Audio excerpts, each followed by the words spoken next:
It's IBC 2022, and someone we always like to come and see at these shows is Clearcom, and we're speaking to Simon. Hi, Simon. Hi, Simon. So we've just had a chat about the Arcadia Central Station and the integration to Helix Net. Yes. People can find that interview on the channel. But this looks like a brand new product. I haven't seen this before. Tell us about this. Yes, this is Iris X. Okay. So this is an update to our Iris panels that we've had for a while now within the Eclipse matrix system for intercom. The Iris X has got the benefit of a much brighter display based on TFT technologies. Okay. It gives us a lot better resolution, a higher brightness, and the ability to be able to modulate those labels with extra information for tally information. For example, we're going to be introducing in Eclipse a role login operation. So users can go to a key station like this and select their name or their role, and then they basically log into the system. Other users with an Iris X panel will be able to see whether they're logged in or not, because the display will be sort of half bright for those customers, users I should say, pardon me. Those users who are using the key panels are not logged in. So we'll be able to use that contrast extension within the display to give a bit more information. Cool. So how is the Iris X going to benefit broadcast customers? Well, I think the first thing is that these panels are able to work outside. So for outside broadcasts, we're doing a lot of work now with sports and so forth.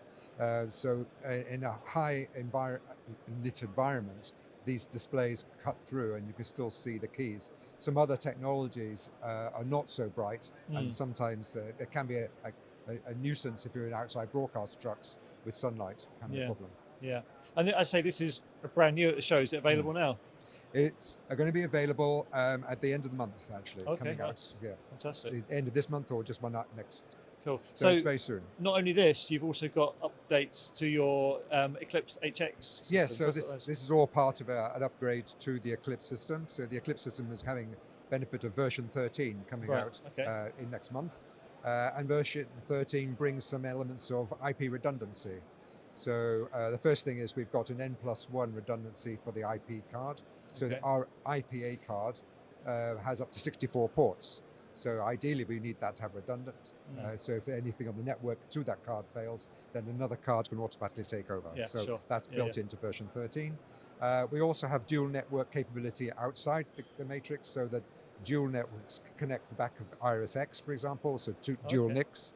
So you can have two paths back to the matrix. So if any one of those paths fails or becomes problematical, the panel connects back to the matrix on the other path. Gotcha. So that dual operation.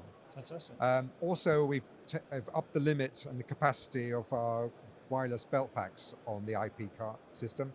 So an Eclipse HX can now have 200 belt pack users on the same frame. So for the larger sports events, opening ceremonies, that kind of thing, we can contain the belt pack connectivity within one frame without splitting across multiple systems. Fantastic, wow.